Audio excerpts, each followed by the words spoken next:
Welcome to the WP Builds podcast, bringing you the latest news from the WordPress community. Now, welcome your hosts, David Wormsley and Nathan Wrigley.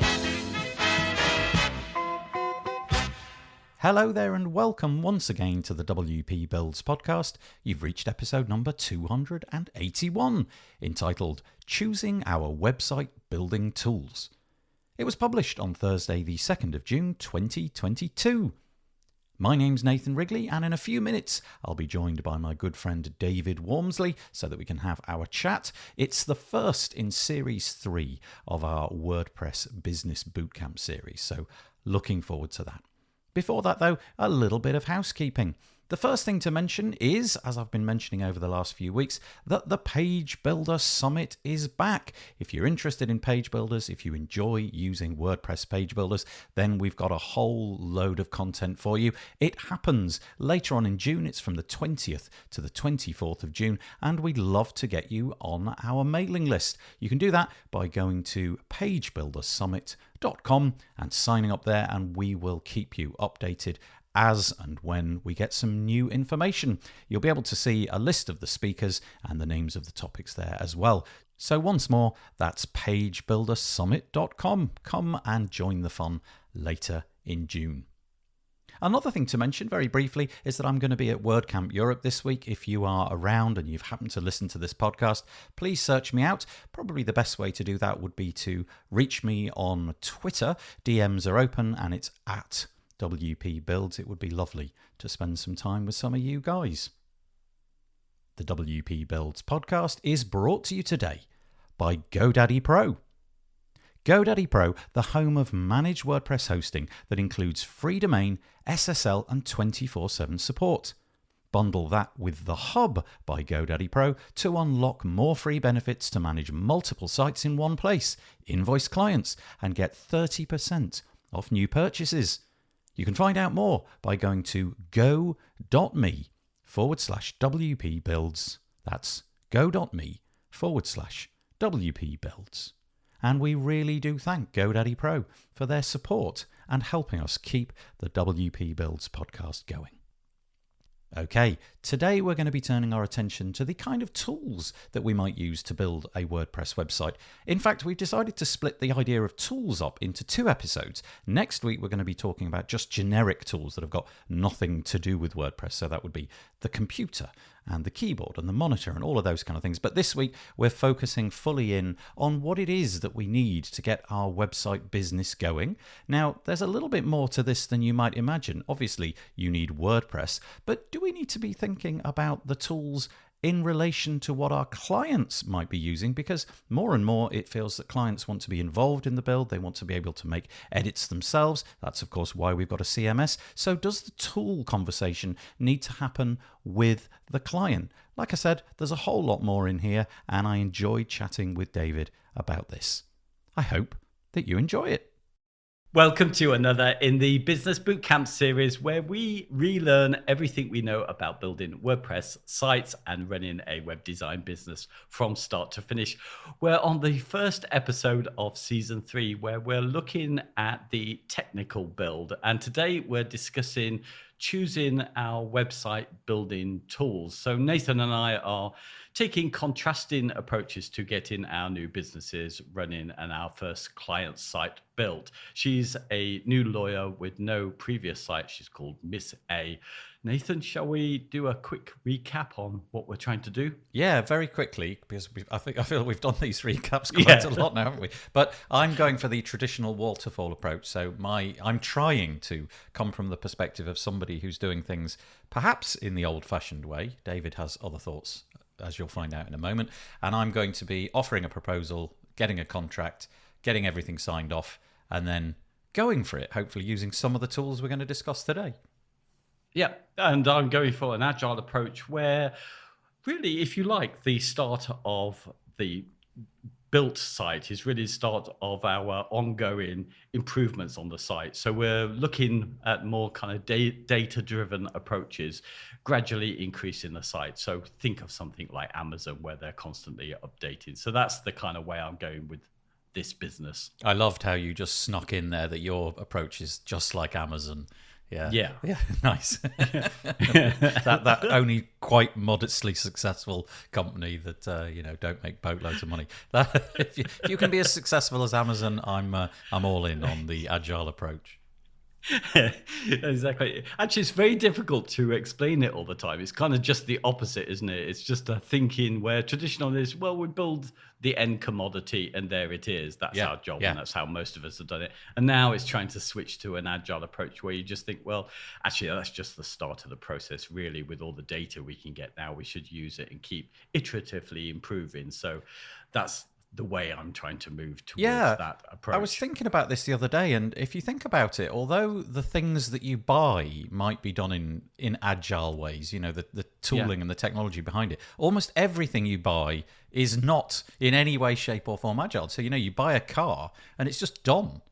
You can't ask for there to be some sort of modification. Well, I mean, you can, but it's not like you can very easily say, could we just make the engine slightly different? I'd like a bit more power to come out of the engine, and you just can't do it. So we're in a very interesting industry online, because we can modify things, and what was there yesterday doesn't need to be what's there tomorrow. So we're very unique, I think. And it's quite interesting talking to developers. I mean, there are some statistics on agile which say, I think presently about 86% of all IT and development projects created for companies are done in an agile way. And if you talk to WordPress developers who are building out the tools, they go, well, isn't that how everybody works? You just keep progressively improving the thing. You test it out, see how it works, then you make an adjustment. Isn't that just how everything is done? Yeah. And it's interesting because the website could be viewed a little bit like the car, where it's a finished product and you hand it over to the client. And largely, that is the kind of work my clients wanted. They wanted something to be handed over to them, and that was it. And then I move on to the next thing. So you're definitely trying to upset the apple cart there and persuade them that there's a different way of doing it. So okay.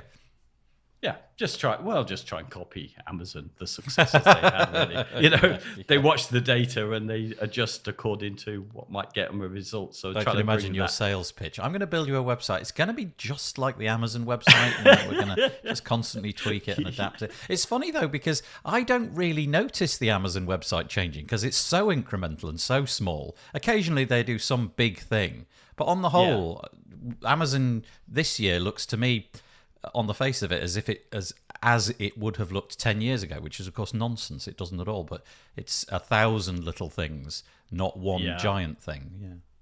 Tiny little micro text will get changed that will affect you. And BBC are doing this. We're completely off topic now, but the BBC are doing that with their iPlayer at the moment on me. Keeps changing. Yes. So my play button's in the center and then it's back to the left again. So, yeah. I have noticed that. And the reason I noticed it, because it probably it wasn't as agile as you're describing Amazon, because there was a fairly big shift, wasn't there? All of a sudden, the menus moved over to the left and it happened in an instant. And there was a bit of dissonance there. I was thinking, hang on a minute, am I in Netflix or something?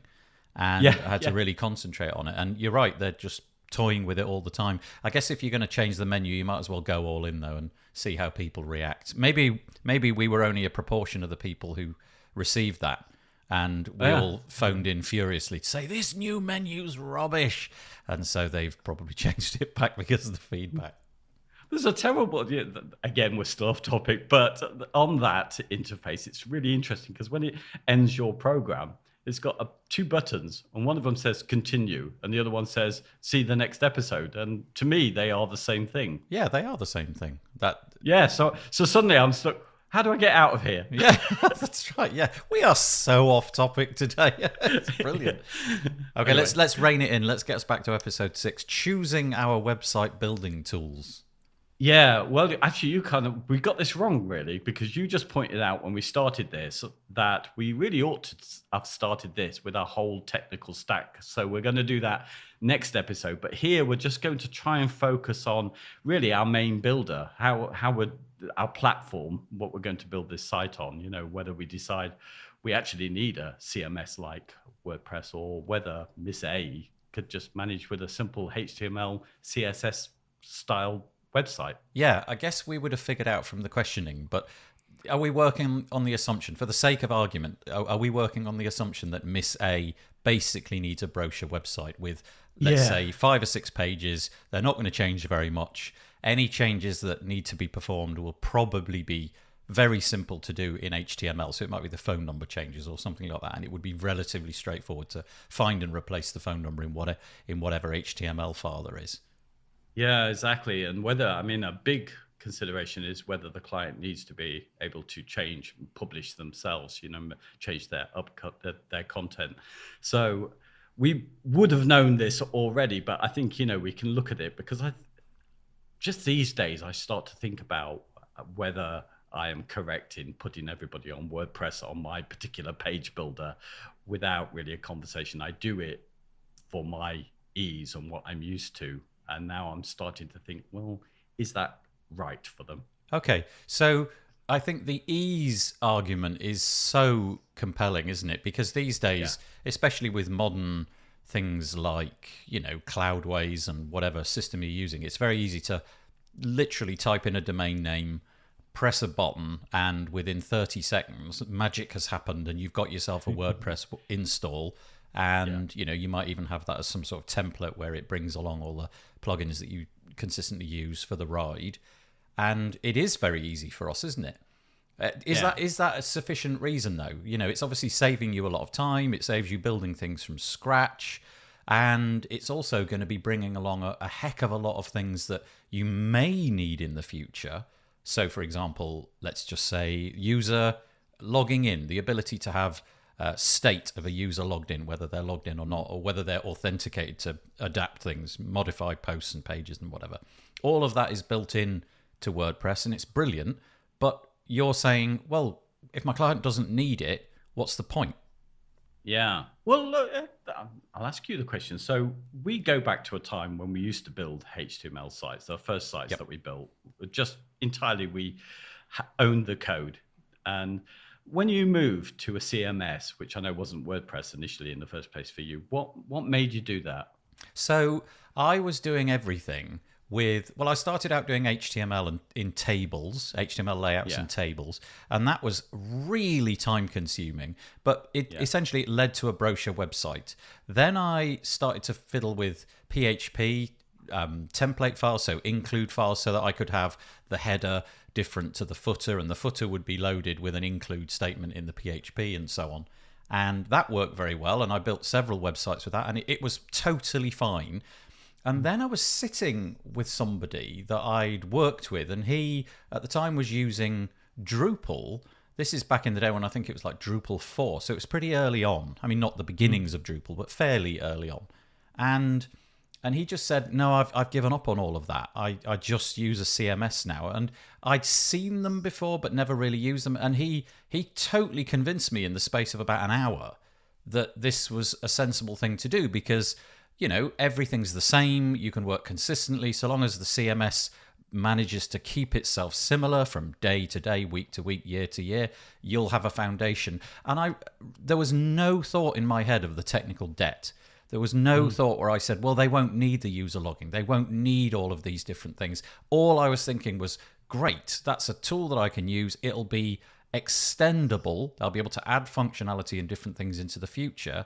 And I don't have to do the boring bits from scratch each time because some other system, which, by the way, is free, that was also a thing, which has been done for me. So I can just download the latest version and keep it updated, hopefully. So that's how I began, and that was Drupal. Yeah.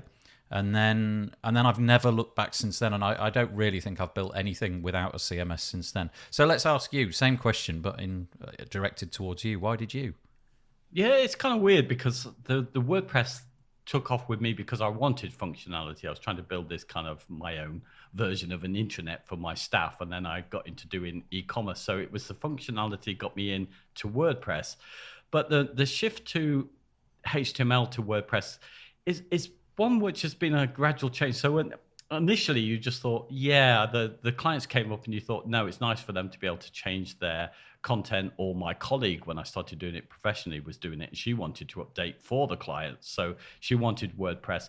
And in the early days with a simple theme, which had a lifetime deal on it, where I was still mostly working with CSS and just putting snippets in, it didn't feel like I had a dependency on WordPress. It felt like, oh, there's just a wonderful system. You made this point before, why reinvent the wheel? It was like WordPress was that. It updated about once a year with a small update. I never considered it. So it never felt like a big shift to a great dependency.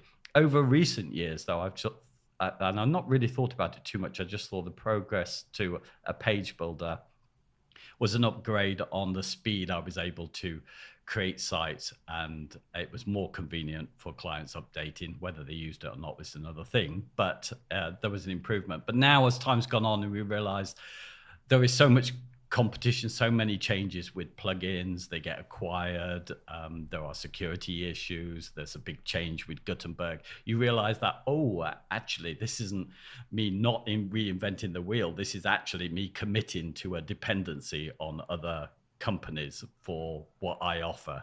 So I've reined it. I've started to rethink a lot about how much I need to depend on them and what I tell clients, and consider whether it's good for them or not. So if we just take that apart a little bit, the bit that interested you and probably me was that all the different things that you would have had to have built over and over again. I mean, obviously you could have saved those away, but still you would have had to have built them or downloaded files to, for example, create forms or create user logging or what have you. The idea was that you didn't have that dependency anymore. You weren't dependent upon doing that yourself, and it was already done by the CMS. But now, fast forward to 2022, the ecosystem has grown to the point where even a modest website probably requires a collection of plugins and page builders and themes and all of that. Many of them may be commercial. So curiously, we've ended up with dependency, not necessarily on WordPress, which is still free, but on subscriptions to third-party services, which you are now trying to sort of get away from. Yeah, it was one thing that I found quite tricky. There was, as I worked with a colleague who'd been looking after people she'd been in business since 2000. So she had built some client sites. And by the time we were moving most people to WordPress was at the same time as people getting new sites because of mobiles were coming in and they needed to be mobile responsive. So they needed to do something anyway. And it was a big dilemma because they were used to the fact that previously you put up their website and it was just there for all time. It wasn't like a car which depreciated once you built it. It was digital. You put it up and it would work in browsers forever.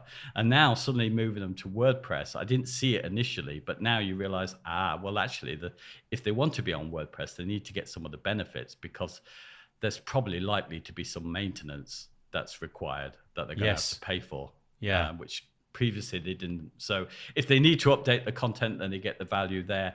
And my recent excuse for why I would use a page builder now or anything like that is because if I'm going this agile approach where we make subtle changes very quickly to adapt to information that we get about how users are using the site, this is a really good way of doing it. Yeah, so there is still dependency.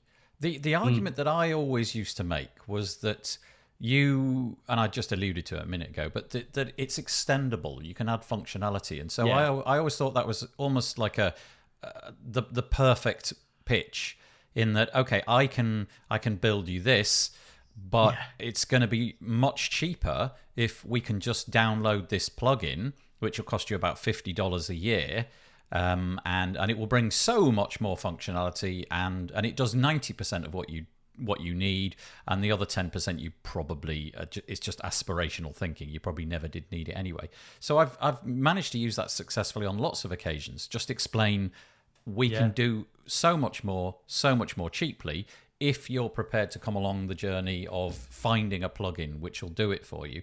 The other point that I used to make all the time, which again I think hit the target pretty well, was that, well, it's the being hit by a bus argument. If I suddenly am hit by a bus and go out of existence, don't worry, because this CMS, whether it's Drupal or WordPress or whatever, there's a whole range of people who can pick it up where I left off. And of course, that's proven to be the case when clients and I just parted ways amicably and they've taken their website, and I can see that somebody else has got the login details and has modified it over time, and it's still using the stuff that I put in there, but somebody was able to take it and carry on, and that relationship went in a different direction.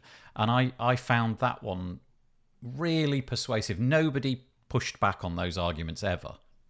I'm going to push back. Oh, good. For Miss A, I'm going to say, okay, we're building a largely static site. Now, if I built those out with HTML and CSS, anybody who knows HTML and CSS can look at that and change it. Whereas if I build it with WordPress page builders and they go to somebody else who has WordPress, they go, I'd rather rebuild this on my platform that I use and use my plugins for this slider or carousel or whatever it is. So you could argue it in the opposite way. Yeah, I get your point. At this point, I'd be saying, are you actually a lawyer? How do you know this stuff? Here I am trying to persuade you. Here I am trying to pull the wool over your eyes about how amazing all of this is and how developers can run with it and how you can download plugins. How do you know? Because I never got that. I never got that level of expertise as an argument in return. But I think that's quite compelling. If somebody did come back to me, I'd probably say, okay, I'll go now. Bye-bye. That would be that. But they never did. And they always seemed to think that those arguments... And honestly, I wasn't trying to pull the wool over anybody's eyes. It was just what I thought, and it worked. But it was more a case of me trying to close the deal, I think. Oh, here's another point. Here's another reason why we should use WordPress. Here's another reason. Here's another reason. And those ones just popped out. The adding functionality, the ability to move over, the fact that you're not dependent upon one particular vendor. I even made that point. If you don't like this Forms plugin, there's another one over here. If that license turns out to be too expensive, we can use a free one. It won't do as much, but it'll still work. Yes. Yeah, you know what? I mean, I agree with you. I was just trying to put in a counter argument because it's exactly the same thing. And in fact, I remember we had this dilemma when I was working with my colleagues. They didn't want to spend a lot of money ongoing or something, and it was like, do we build this with Beaver Builder, which was just new at the time, or do we just give them a HTML site? But almost immediately after we started doing it, they asked for things that you just thought, well, there's a plugin that will make that easy. Right. It was that functionality. I'm not so, once it used to be the functionality, the big things like the LMSs, the e-commerce, the events type stuff used to be the appeal of being on WordPress. You could keep adding on this really great number of features. I've moved away from that, but there still is on the small scale of things, like you say, a different Forms plugin that might connect up to a different newsletter system that you've got or whatever that's available. It's those kind of smaller things that keep me with WordPress. Anyway, I've got my justification for WordPress now with my agile approach. I'm saying, look, the tech might die at some point, but it's just a tool for us to get something out there and see how it's working with your target audience. And I've tried to shift the focus of what I provide as a web designer as this ongoing agile. It's there to see. It's a tool to watch human behavior and respond to it rather than selling the tech itself. Yeah, I really never struggled to sell the CMS argument. And I think the most persuasive thing wasn't what I've said about additional functionality or, you can take it to another developer. It was always the you can edit this yourself thing that got them interested, and I used to make the analogy of, if somebody sends you a Word document, that's not set in stone. You can open it and edit it and click save and return it to them, and it's different. I make the point that the website's like that, and they're always beguiled by that. Nowadays, obviously, everybody's using Facebook. Those arguments are far less persuasive because that's the Web 2.0 brought about the ability to interact with the web as opposed to just consuming it. And now it's completely normal, and that argument kind of falls on deaf ears. Duh. Yeah, it's a website. I should be able to change it. What? So those kind of things, I think, were very important back in the day, but I don't think they'd be as persuasive anymore. No, I think, my colleague used to ask her, do you want, I think that's one of the first questions she asked, do you want to be able to edit the content yourself? And there was never the answer no. No, exactly. But admittedly, we didn't fairly say, but there is a downside to that, and here it is. Have you any idea what the interface will look like? It's so weird. You edit it and it looks nothing like it's going to on the front end. But curiously, my experience was although they wanted that ability to edit things, it was very rare that they pulled the trigger on editing things. It was very much the case that the website would be built, I would hand it over, and that would be the end of that. And then I would take phone calls to firefight or modify things. They would literally phone me up and pay me to change the telephone number. And I had shown them how to change the telephone number, but they were busy. They had better things to do. They were out being lawyers, and it was easier if I did it. So that great big argument about you can modify it yourself never really panned out. Of course, now that everybody's familiar with modifying things online, it's different.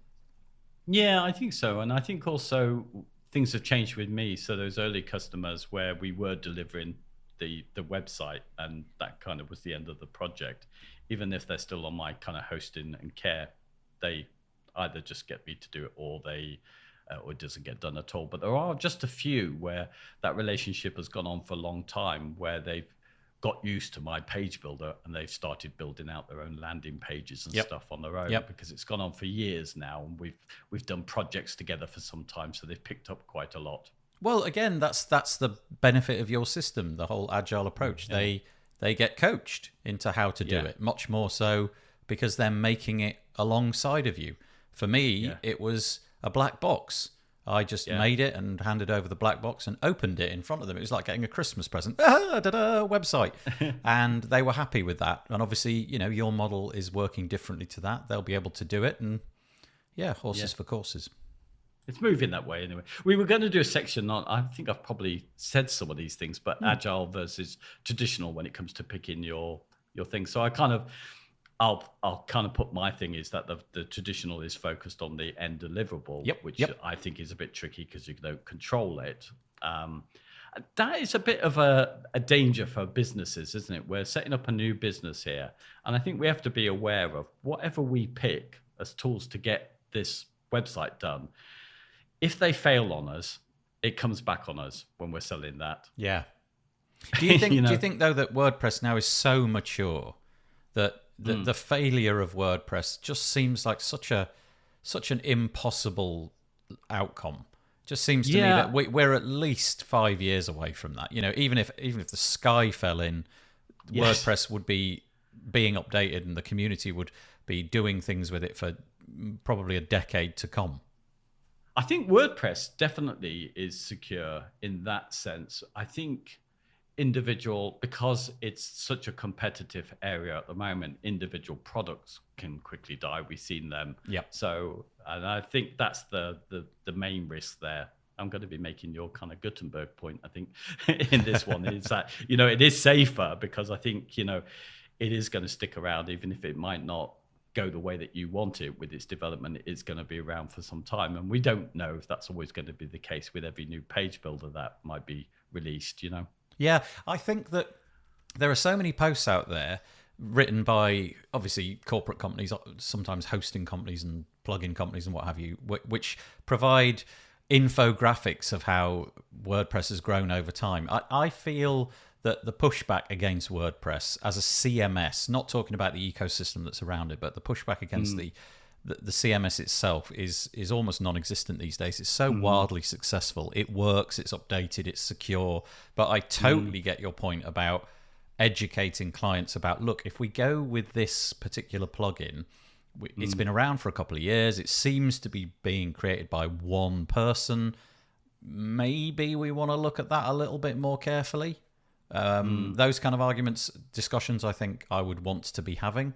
It's never really bitten me too much. I've never really had a commercial plugin totally die on me as yet. I'm really trying to scrape my brain here, my memory, and think, has that bitten me? And I don't actually think it has. Have you had that? Have you had a moment where you've had to go back to a client and say, this is dead, we need an alternative? No, and unfortunately, because I think the key thing is your main builder, the main dependency. I have had things die or completely change. So what's an example? An anti-spam plugin that I used that was protecting people's forms suddenly entirely changed and no longer worked, and people were getting spam. Now I could just swap that one out for another one. That's a good one to fail in a way, isn't it? Because there's so many options there, And I think that's the thing where there's a lot of these kind of extra little plugins that just do something. If I'm using my page builder, I have a little mail catcher, which shows me, because it's not built in to keep the mail there, I add this little plugin. If it fails, then I'll probably replace it with an alternative. These small plugins that do a small job, the client's not worried about it. So the only risk is the main thing that you build out their HTML pages with is, and of course that's not happened with me. I mean, it was Genesis and then it's been Beaver Builder since, and they,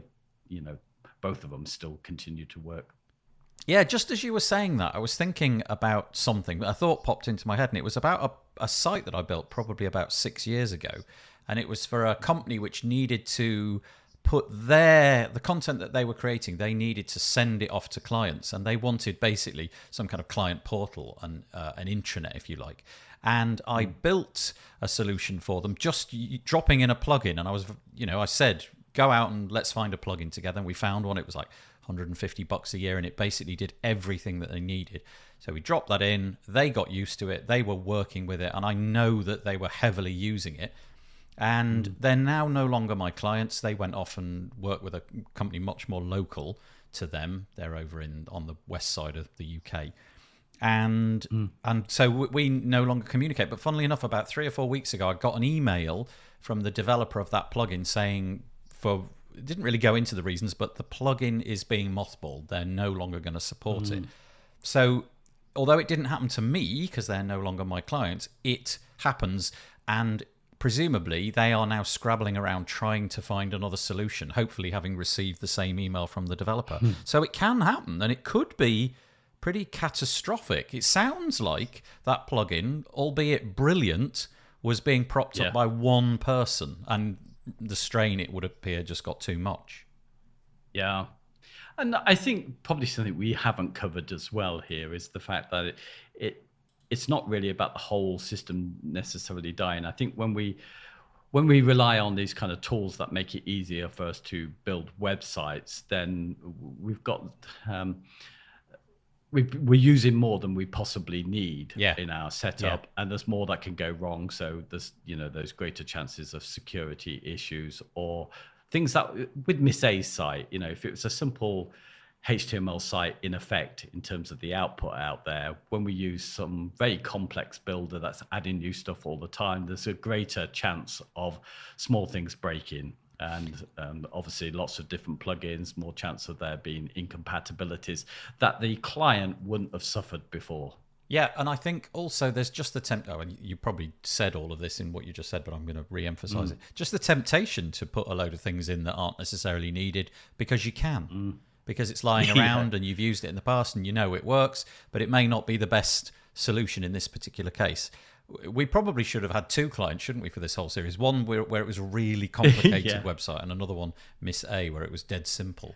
But this is what we've got. So maybe thoughts about not giving into the temptation to just keep adding in plugins, because we know that there are consequences to that in terms of speed and security and usability and all of that. There was definitely, I think we've passed by this. So certainly for those who are having to do this professionally for clients, I think there was, and I was definitely caught up in this, where every new tool was something to look into, and you felt that nothing was ever going to break because it rarely did. But I think now, as we get so many different competitors and it becomes difficult for people to keep up with the demand that there is to add new things to plugins, that there's more chance of security and plug-in failures as time's gone on. So I think now we're reining it back a bit. It's now trying to keep it simple. Right, and towards the end, just right at the end, should we go through the list of things which we would now wantonly put into every WordPress website that we do, and as a bare minimum? I know my bare minimum is going to be bigger than your bare minimum, but But there you go. No. No, I'm not. Yeah, I'm not sure if it is. I mean, bare minimum for me is simple because I'm same page builder, Beaver Builder, and the Beaver Builder theme. I've done a bit of getting rid of stuff. So I've downgraded to Slim SEO or plugin, which is the kind of lightweight way of doing SEO because that's the default because I don't need the stuff that others do for most of the sites. So until I do, then that will go in. So I've changed a little bit there and I've got a caching plugin and probably they are my basics. There's a few little things that go in there on top of things that it's on your list there. Yeah. I need some way to make sure my email delivery is working. Yeah, let's do it now then. So my basic would be some kind of theme because I'm not using full site editing. So all of that is out. So I need some basic theme, and I usually go for something like GeneratePress or Blocksy or something like that. Caching plugin, an SEO plugin, some kind of SMTP plugin, so that the emails travel across the internet via some third-party service. Usually there's a form plugin put in there, and it's usually a proprietary one that I've paid for. But I think in most cases, something like Contact Form 7 would be adequate. And I know there's a few Gutenberg rivals that do an admirable job. And then, because I'm using Gutenberg, I often throw in something like GenerateBlocks, some way of styling it and giving me some sort of structure and layout options. And those themes that I mentioned have their own mini page builders built in, with hooks and conditions. You can put not Beaver Builder, you can put Gutenberg sections and rows and templates in different parts of the theme whenever you need them. So all of that would be an absolute minimum for me. So I've got way more. You've got like 4 things. I've got about 6 or 7. Oh, I'm sure there's more that I actually use, but I've definitely, where I can use a snippet instead of a plugin, I will. Even with the page builder, if I can go to CodePen and find something that'll work, I'll put the code into a HTML module or something like that. I've really tried to cut down any extra plugins I do and try and keep, if you like, the code base as minimal as I can until I'm told otherwise. And I didn't used to do that. I used to be like, wow, let's install fancy this new thing. I've got to use it. Yeah. Interesting. Yeah, exactly. Has that approach ever come back and bitten you? Because let's say, for example, that you're using Beaver Builder, or for Beaver Builder, substitute anything that puts anything on a website. Have you been bitten? In other words, your snippet, you may forget that you even did a snippet, and you're searching around on a site from 2 years ago thinking, how on earth does that get there? Or also the snippet breaks. Something about the snippet is no longer valid.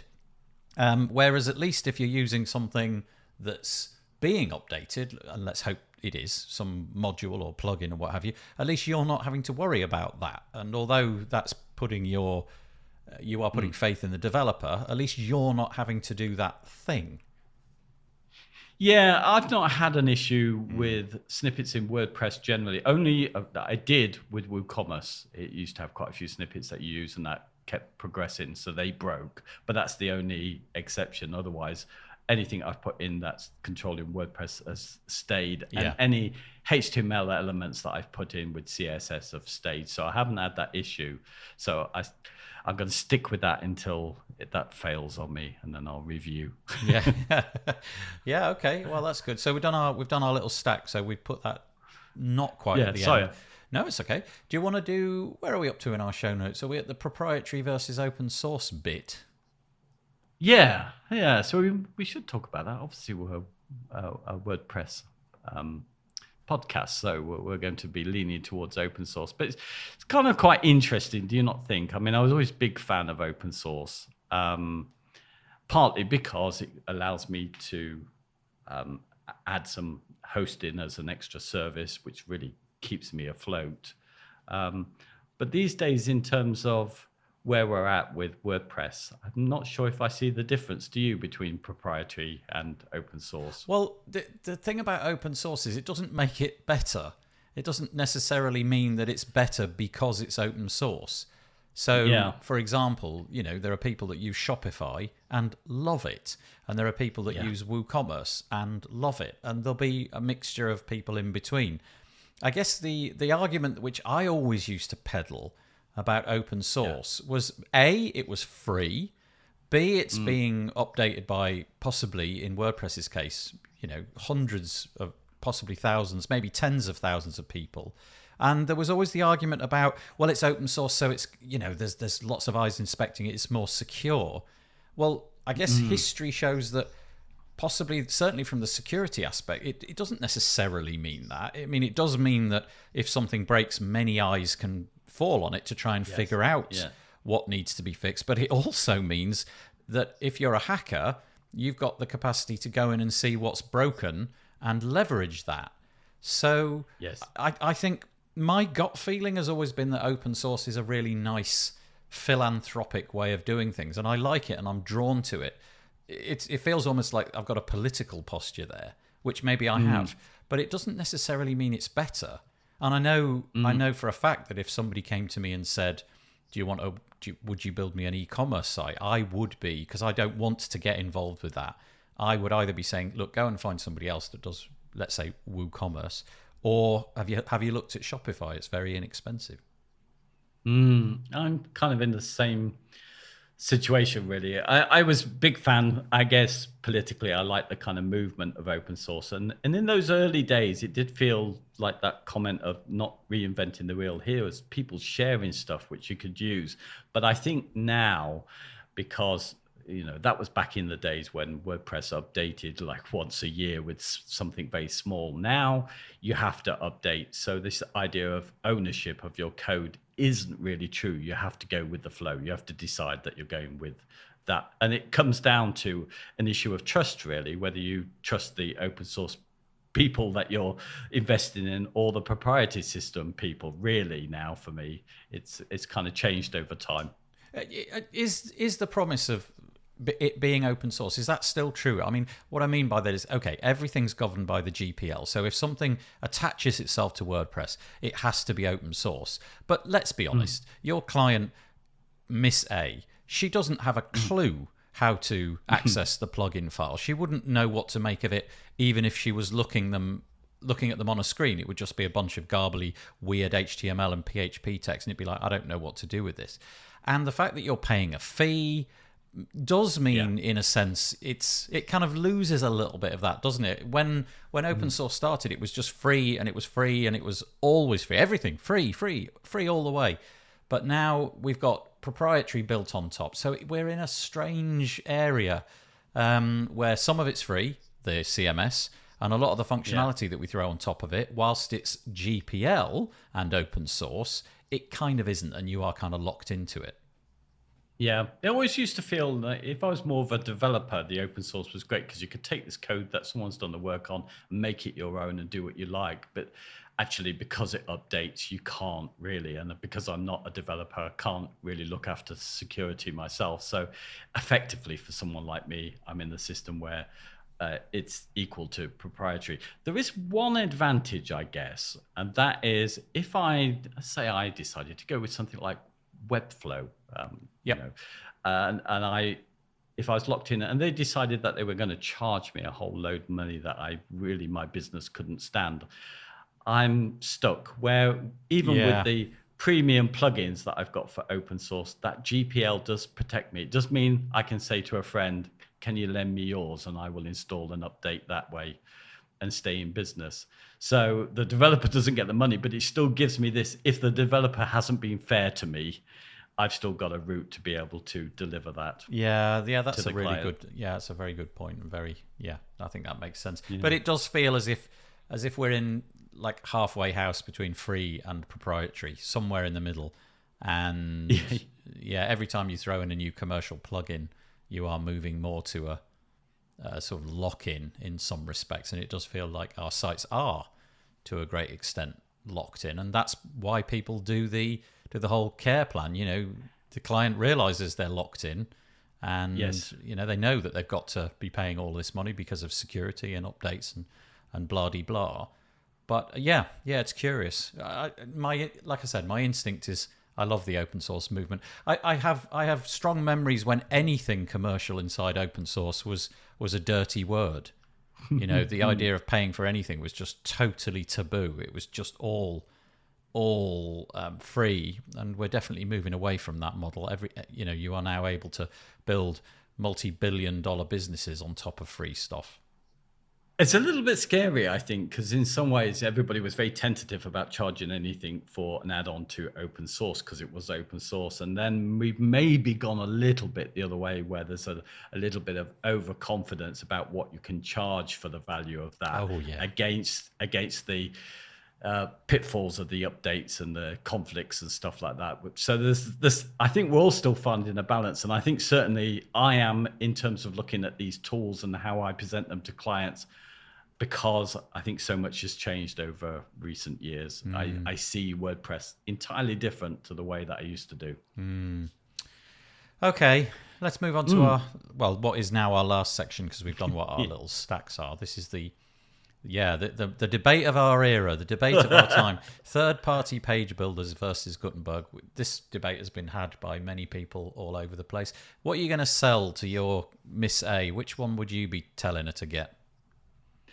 Well, because she's coming to me and I've got my builder that I know, and I've got my argument for why it's because of the ongoing work. So I'm going to stick with my builder and explain why I think it's quite good, because it's fairly stable for them. Yeah. But so I'm sticking with my third party for what I'm actually doing, rather than embracing Gutenberg.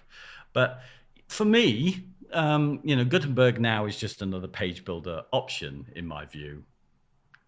Is that how you see it, or? Yeah, I guess you are very confident about the future of Beaver Builder, and quite rightly so. I don't think the developers there have misstepped at all. You know, we see no reason why that's not a decent flag to plant in the ground. I'm going to use Beaver Builder, and I'm going to be using it for years to come. Seems like a solid thing.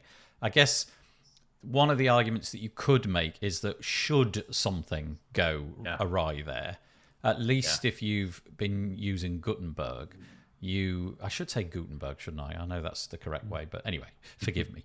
If you are using a Gutenberg, you at least don't have to worry about that. And we do seem to be having a groundswell of interesting new things happening there. You know, lots of blocks that are coming out. Maybe they do one thing, maybe it's a pack of blocks, and yeah, sure enough, maybe we're in the same territory that we were with plugins, where we could have overload and a gazillion blocks bloating up a website.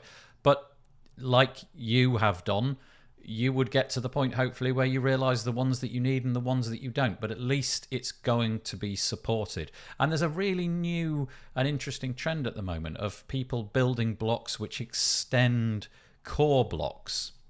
So, for example, they might add styling options to the paragraph block, or they might add options to the image block where you can add, rounded corners instead of it just being all round or all square. And I kind of like those, because they take something which is already there, which is very minimal, and they modify it a bit. And the hope, I guess, would be that if any of those broke, you could either find a replacement, or at the very worst, you would just be back to the core block. Maybe that's naive, I don't know. No, but I think, I guess I made the point as well earlier about the fact that, WordPress is safe. It's going to be around a long time. Gutenberg is now in core. It's going to be around a long time. It's probably the safest option in those terms. However, I think what stops me now, partly because I've already learned one system, and it seems there's no actual reason to move at the moment, other than a fear that they might not be around.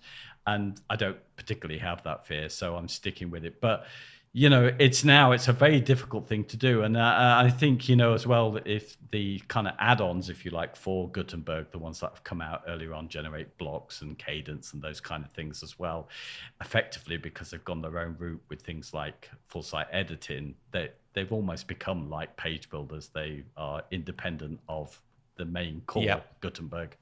So it's, I don't think it matters. I mean, what I'm trying to move to is the fact that we're going to make a decision. I'm going to say why I think I work with this one. And that's largely, I'm going to say to clients these days, is because I'm used to it and I can make changes quicker. Yep. But it's a tool. It's a tool in what we do. And it doesn't really matter. It's always going to be a gamble. There's always likely to be some kind of change. Well, you've kind of circled right back perfectly to the very beginning of the podcast where we talked about why WordPress, and you've just reiterated, well, because I can do this with this tool. It's easy for me. You'll understand it. We'll get things done more quickly.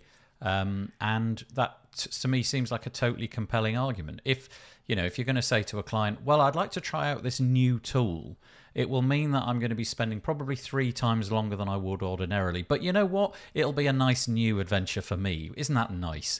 They're not going to say yes to that. What they want is a site, and they want it building quickly, and they want you to be confident in the tools that you've got. So the bottom line for this episode, I think, is whatever works for you. It's a bit sitting on the fence, that, isn't it? But it's true. Yeah. If you've got a stack that works, stick with it. Make it minimal. Don't over bloat it. And stick with the things which you can work with. If that's Gutenberg, yay. If it's a page builder, yay. Whatever. If you want to hard code it all and do the CMS yourself, yay. So long as you can persuade the client that they're getting value for money, you've achieved your objective. Yeah.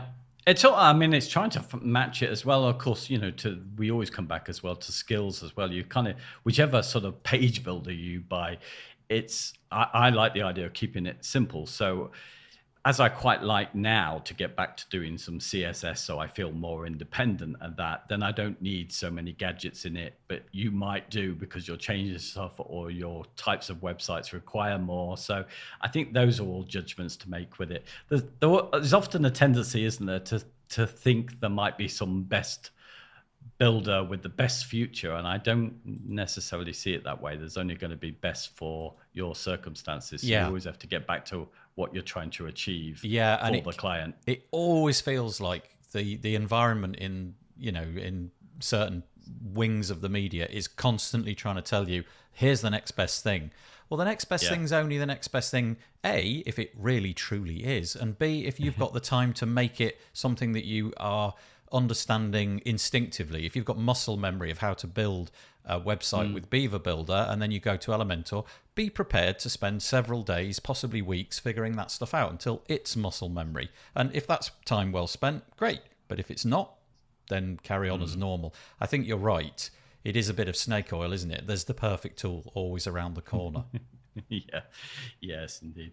Shall we knock it on the head there? Yeah, I was just going to say the same thing. So next time we're going to add in the thing that you discussed, our tech stack, really. How we go. We're talking more generally, aren't we? Yeah, it's more going to be like the stuff that's sitting on your desk, the things which you actually have bought and using on a day-to-day basis. So it might be the computer, the operating system, the screen that you've bought, or the whatever it might be. So all right. So I'll see you in a couple of weeks. Yeah, lovely. Bye. Well, I hope that you enjoyed that episode. It's always a pleasure to chat with David Wormsley about these things. If you think we missed anything out, if you think we missed the target, or you've just got any commentary, please head over to wpbuilds.com, search for episode number 281, and leave us a comment there, or you can always go to our Facebook group, wpbuilds.com/Facebook, and leave a comment there. The WP Builds podcast was brought to you today by GoDaddy Pro. GoDaddy Pro, the home of managed WordPress hosting that includes free domain, SSL, and 24/7 support. Bundle that with the Hub by GoDaddy Pro to unlock more free benefits to manage multiple sites in one place. Invoice clients and get 30% off new purchases. You can find out more by going to go.me/WP-builds. That's go.me/WP Builds. And we do thank GoDaddy Pro for helping us to keep the WP Builds podcast going. Okay, we will be back next week. We'll have an interview at that point. But remember, if you're at WordCamp Europe and you fancy hooking up, maybe mention me on Twitter at WP Builds, and we'll see what we can arrange. We've also got our This Week in WordPress show. Don't forget that comes around every Monday, 2 p.m. UK time. So we'll be back in time for that as well. Okay, The only thing that remains for me to do is to fade in some cheesy music, which I'm about to do, and say, stay safe, have a good week, bye-bye for now.